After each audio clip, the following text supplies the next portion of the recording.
आसमान में काले बादल छाए हुए थे, तेज हवाएं और कुछ ही देर में मूसलाधार बारिश शुरू हो गई। माधोपुर गांव की सड़कें पानी से भर चुकी थीं। लोग जल्दी जल्दी अपने घरों में जा रहे थे, लेकिन पुराने बस अड्डे के पास एक लड़का भीगते हुए अपना छोटा सा फूड स्टॉल लगा रहा था।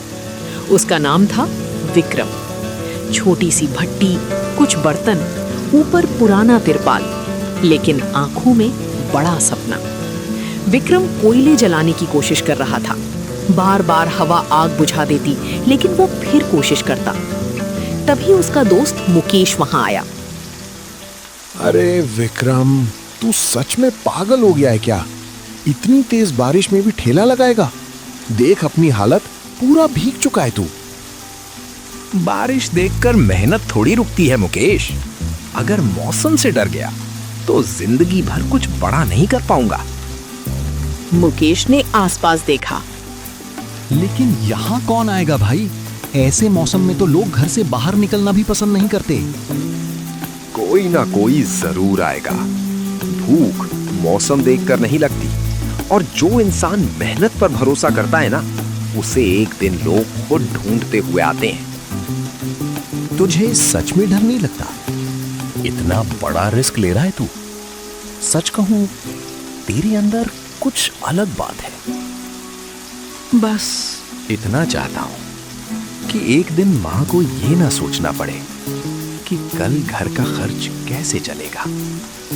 इतने में सड़क के उस पार एक बड़ी गाड़ी आकर रुकी।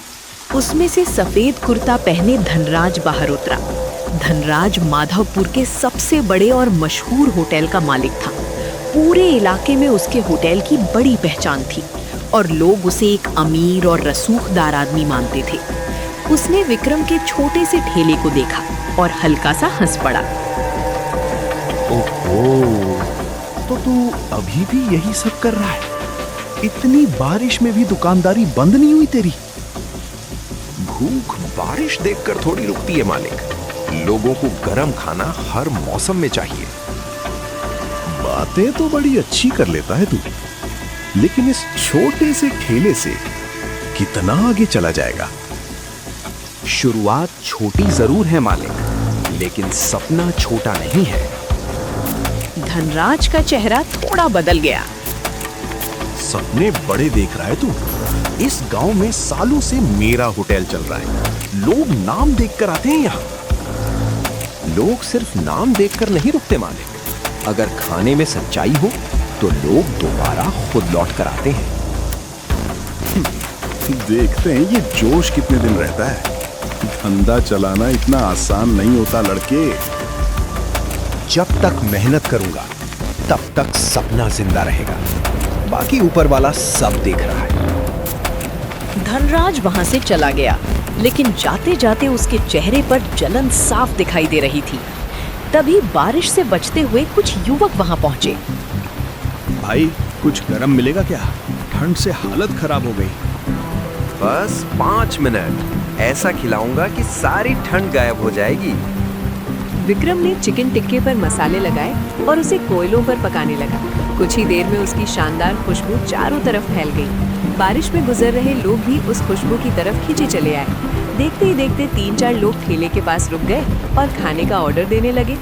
चिकन टिक्के का स्वाद लोगों को इतना पसंद आया कि देखते ही देखते ठेले पर भीड़ बढ़ने लगी। बारिश के बीच भी विक्रम का ठेला लोगों से भर गया। दूर खड़ा धनराज ये सब चुपचाप देख रहा था। विक्रम के ठेले पर बढ़ती भीड़ देखकर उसके चेहरे का रंग बदल गया।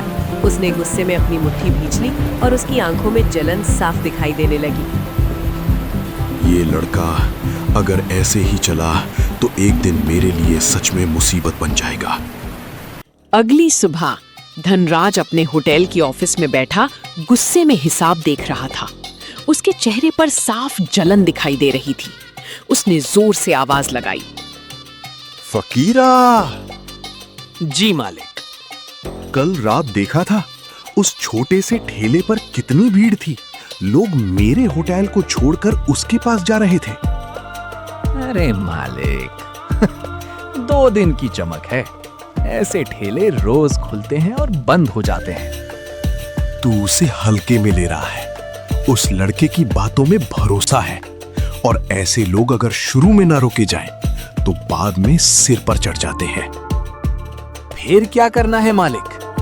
आज रात उसके मसालों में कुछ ऐसा मिलाओ कि पूरा गांव उसके खाने से डर जाए। एक बार लोगों का भरोसा टूट गया ना, तो उसका ठेला अपने आप बंद हो जाएगा। समझ गया मालिक। सुबह तक उसका खेल खत्म। रात गहरी हो चुकी थी। बारिश अब हल्की हल्की हो रही थी।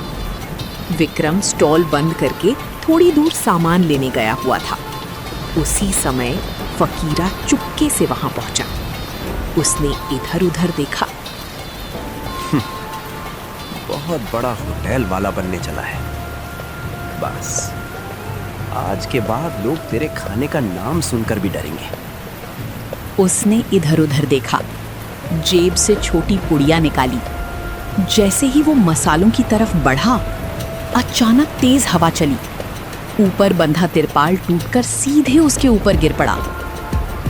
अबे ये क्या? हट हट। फकीरा खुद को छुड़ाने लगा। तभी पास से गुजर रहे रामू बाबा की आवाज आई। कौन है वहां? रात में क्या कर रहा है? कोई नहीं बाबा। फकीरा घबरा गया। वो जल्दी जल्दी भागा, लेकिन भागते समय पुड़िया कीचड़ में गिर गई। अगली सुबह धनराज गुस्से में चिल्ला रहा था। एक छोटा सा काम भी नहीं हुआ तुझसे? इतने सालों से मेरे साथ है और एक ठेले वाले से नहीं निपट पाया? मालिक, अचानक वो बूढ़ा आ गया था, वरना आज उसका काम खत्म हो जाता। ठीक है, अगर डर से काम नहीं बिगड़ा तो अब भूख से बिगाड़ेंगे। मतलब? आज ऐसा दाम लगाऊंगा कि पूरा गांव उसके ठेले को भूल जाएगा। कुछ ही देर बाद उसके होटल के बाहर बड़ा पोस्टर लग गया। फुल प्लेट रोस्टेड चिकन, सिर्फ 70 रुपए। पूरा गांव हैरान था। अरे इतना सस्ता? चलो आज धनराज के यहाँ खाते हैं। इतने कम दाम में कौन छोड़ता है? शाम तक धनराज के होटल में भीड़ लग गई। उधर विक्रम के स्टॉल पर सन्नाटा था। मुकेश उदास होकर बोला, विक्रम, आज तो एक भी ऑर्डर नहीं आया। सब लोग धनराज के होटल चले गए। विक्रम चुपचाप खड़ा रहा। हम भी दाम कम कर देते हैं ना, थोड़ा सस्ता बेचेंगे तो लोग वापस आ जाएंगे। और फिर सस्ते मसाले खरीदे, बासी चिकन इस्तेमाल करें, लोगों की सेहत खराब करें। सुन मुकेश, भूखा रह लूंगा, लेकिन लोगों को घटिया खाना खिलाकर पैसे नहीं कमाऊंगा। लेकिन विक्रम, अगर ऐसे ही चलता रहा तो हमारा क्या होगा?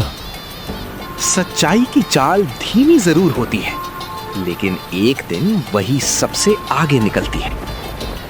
उधर धनराज अब ज्यादा मुनाफा कमाने के लिए कई दिन पुराना चिकन इस्तेमाल करने लगा था। एक दिन उसका रसोइया डरते हुए बोला, मालिक, ये चिकन ठीक नहीं लग रहा, इसमें से बदबू आ रही है। ज्यादा मसाला डाल, किसी को कुछ पता नहीं चलेगा। मुझे नुकसान नहीं चाहिए बस। उसी रात गांव की बिजली चली गई। पूरा बाजार अंधेरे में डूब गया। धनराज के होटल के फ्रीजर बंद हो गए। वो गुस्से में चिल्लाया, जल्दी जनरेटर चालू करो।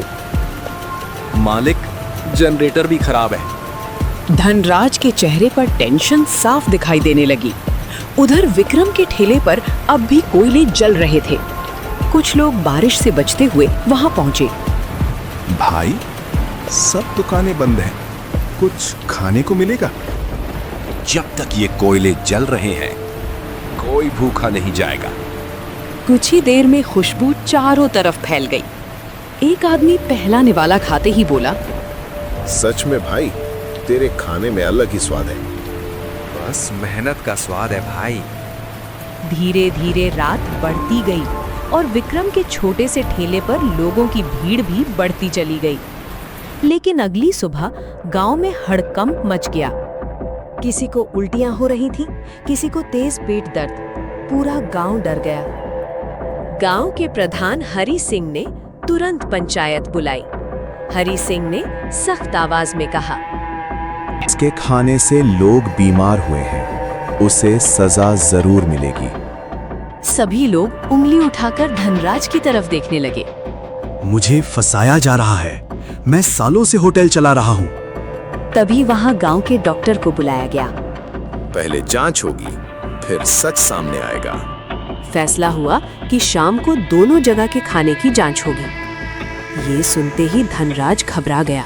वहीं गांव वाले आपस में बातें करते हुए धीरे धीरे वहां से जाने लगे। उसने फकीरा से कहा, कहीं से ताजा चिकन लेकर आ। अगर पुराना माल पकड़ा गया तो सब खत्म हो जाएगा। रात में फकीरा चुपके से विक्रम के पीछे बने छोटे बाड़े में घुस गया। बस जल्दी से एक मुर्गी पकड़कर निकलता हूँ। जैसे ही उसने मुर्गी पकड़ी, वो जोर जोर से फड़फड़ाने लगी। कौन है वहां? विक्रम लाठी लेकर बाहर आया। फकीरा डरकर भागा, लेकिन बारिश में फिसलकर कीचड़ में गिर पड़ा। बचाओ! विक्रम तुरंत उसके पास पहुंचा। अरे, तुझे काफी चोट लगी है। फकीरा हैरानी से उसे देखने लगा। मैं तुम्हें नुकसान पहुंचाने आया था और तुम मेरी मदद कर रहे हो? मुसीबत में दुश्मनी नहीं देखी जाती भाई। इंसानियत सबसे बड़ी चीज होती है। फकीरा की आंखें भर आईं। नहीं, अब मैं सब सच बताऊंगा। धनराज ने ही मुझे भेजा था। शाम होते होते पूरा गांव पंचायत में जमा हो गया। हर किसी के चेहरे पर गुस्सा और बेचैनी थी। प्रधान हरी सिंह ने सख्त आवाज में कहा, आज सच सबके सामने आ जाएगा। सबसे पहले विक्रम के खाने की जांच हुई। डॉक्टर ने चिकन और मसाले ध्यान से देखे, फिर थोड़ा स्वाद चखकर बोले, खाना बिल्कुल ताजा है, साफ सफाई भी अच्छी है, इसमें कोई खराब चीज नहीं मिली। गांव वाले धीरे धीरे आपस में बातें करने लगे। हमें पहले से पता था, विक्रम गलत काम नहीं कर सकता। उधर धनराज के चेहरे पर टेंशन बढ़ती जा रही थी। अब उसके होटल का खाना डॉक्टर के सामने रखा गया। डॉक्टर ने जांच शुरू की। इस खाने में खराब तेल इस्तेमाल किया गया है और इसमें हानिकारक रंग भी मिलाया गया है। लोगों की तबीयत खराब होने की यही वजह है। पूरा चौपाल एकदम शांत हो गया। नहीं, ये झूठ है, मुझे फंसाया जा रहा है। नहीं मुखिया जी, सच यही है। सबकी नजर फकीरा पर गई। उसके हाथ पर पट्टी बंधी हुई थी। फकीरा धीरे धीरे आगे आया। मालिक ने ही पुराना चिकन इस्तेमाल किया था और विक्रम को बदनाम करने के लिए मुझे उसके ठेले पर भेजा था। मैंने गलती की, लेकिन विक्रम ने मेरी जान बचाई। उसके जैसा इंसान मैंने नहीं देखा। पूरा गांव गुस्से में भर गया। धनराज गुस्से में चिल्लाया, चुप कर फकीरा। प्रधान हरी सिंह गुस्से में बोले, धनराज, लालच में तुमने गांव वालों की जान खतरे में डाल दी। आज से धनराज का होटल बंद किया जाता है। बीमार लोगों का इलाज भी वही करवाएगा और अब गांव में खाने का व्यापार नहीं करेगा। पूरा चौपाल शांत हो गया। धनराज सिर झुकाकर खड़ा रह गया। कुछ ही दिनों बाद पंचायत ने विक्रम की मेहनत और ईमानदारी को देखते हुए बाजार में उसे एक पक्की दुकान दे दी। अब बस स्टैंड के पास लगा उसका छोटा सा ठेला एक बड़ी और मशहूर दुकान में बदल चुका था, विक्रम स्मोकी चिकन हाउस। दूर दूर के गांवों से लोग वहां खाना खाने आने लगे। धीरे धीरे पूरा माधवपुर गांव उसकी सफलता पर गर्व करने लगा। आज भी जब माधवपुर में बारिश होती है और कोयलों का धुआं हवा में उठता है, तो लोगों को उस लड़के की याद जरूर आती है जिसने एक छोटे से ठेले से अपनी नई पहचान बना ली थी।